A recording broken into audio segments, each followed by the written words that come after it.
Okay, if you're a Led Zeppelin fan, I think you're going to have fun with this video. And it's not very long, but I've got this really cool thing to show you. So just a few weeks after Led Zeppelin IV was released, there was this article that was printed in this student newspaper. Now, this is from Utah State University. So Utah State University is located on the opposite side of the state that we're located in. So the AudioMover studio where we broadcast is in St. George, Utah, which is basically right next to Arizona, and Utah State University is right next to Idaho on the opposite side. But here's what happened. So Led Zeppelin IV comes out, and what they were going to do on their student radio station, they were going to have one afternoon that was like dedicated to Led Zeppelin. And so they printed this little article in their student newspaper kind of about Led Zeppelin to prepare everybody for this big afternoon where they're going to play all these Led Zeppelin tunes. And the reason I like this little article is because it kind of, this guy was a little bit nerdy about Led Zeppelin and went into the details about the Yardbirds. And it's kind of cool that there's just some extra little details that this person brings into this discussion. So anyway, I think you'll get a kick out of this. It's not very long, but it has some really cool stuff in it. So this is from, the newspaper is called The Student Life, and this was printed on November 24th, 1971, page 5. And again, this is Utah State University. And so Led Zeppelin IV was released on November 8th of 1971. This is November 24th. So again, this is just a couple weeks later. All right, so the title of this article is Jimmy Page Heads the Led Zeppelin Musicians by Celeste Carlisle. All right, all you Led Zeppelin freaks, myself included, today's the big day. From 2 until 5 this afternoon, an overabundance of Led Zeppelin material is going to be aired on our very own KUSU 91.5 on our FM sets. Now, I looked this up. And apparently this radio station still exists. It's an NPR station. Okay, not wanting you to go into this experience unarmed.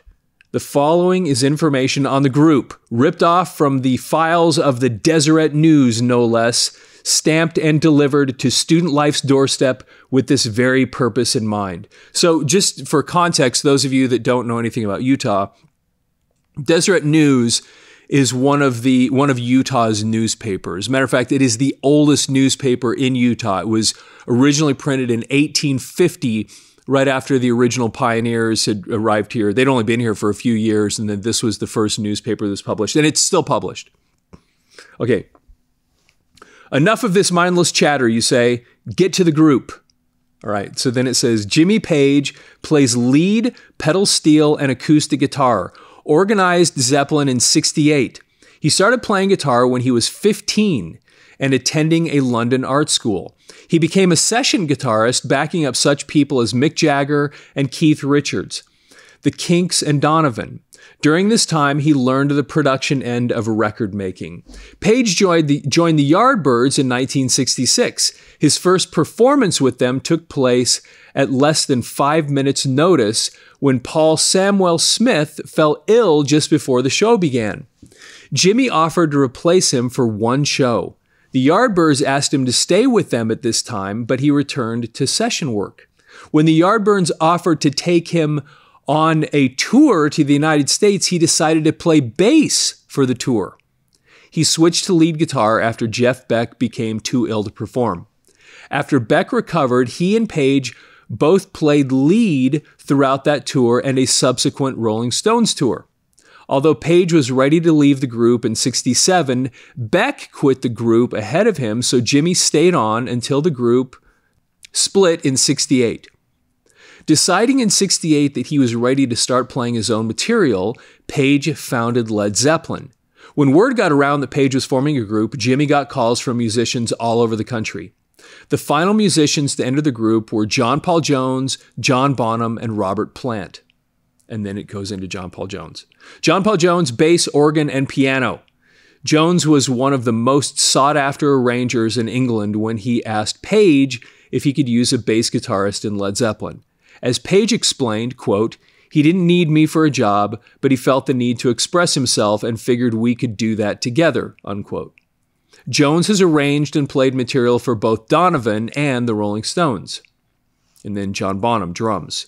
Touring with Tim Rose in 1968, he was seen by Page, who said, quote, "I went to see him and couldn't believe how he was living his music. He's extremely inventive, more so than any other drummer I've heard. He does his drum solos with his hands. When he gets into a trip, the audience goes with him," unquote. Now, this is interesting because, of course, John Bonham is kind of known, legendary for playing his drum solos with his hands. But again, you know, he's talking about how when Jimmy Page was first introduced to him, first saw him, he was doing it. So this is something that Bonham was doing well before Led Zeppelin. So, okay, coming from Birmingham, he played with as many local groups as he could get experience. It paid off. And then Robert Plant, lead vocals, harmonica, and occasional bass. Robert Plant has been singing the blues all his life. And that's all they said about Robert Plant. And anyway, that's the end of the article. But I thought that was really kind of cool to go back to a student newspaper back in 1971. Because again, you know, the students of the time, the young people, when you go back and you see the other video we did about Peter Grant, you know, that was part of their strategy, was to make album-based rock and not necessarily singles. They almost never put out singles anyway. It was, and they were touring and playing these shows to gain this kind of underground following, of which these students in these colleges would have been a huge part. So it was really cool to go to read what they had to say at the time, because this was where the energy was being generated for Led Zeppelin, was this album-based rock. They were out playing these shows, and without the support of singles, of tons and tons of singles, of airplay of that nature, they were able to become one of the best known and most successful rock bands in history. And it's cool to kind of get this little window into what was doing that, because here they were on their student radio station, spending an afternoon dedicated to Led Zeppelin, and that was kind of the undercurrent of what was happening in the United States. How Led Zeppelin was building that following, and seeing that, getting that little window into what that looked like, at least on a college campus level, is really cool. Anyway, I hope you enjoyed that, and of course, please follow the channel, like the video, and if you experienced anything like this, leave it in the comments. Love to hear about this stuff. We have some of the coolest people that watch these videos and follow this channel, because the comments that people leave are just so fantastic. And I think we're going to make a video sometime in the next couple months where we just go through and read some of these amazing things that people have left. We have a very sophisticated audience that is interested in kind of this history part of this stuff. So anyway, really appreciate all the support, the comments, and liking, following, etc. And so anyway, with that, have yourself a fantastic day.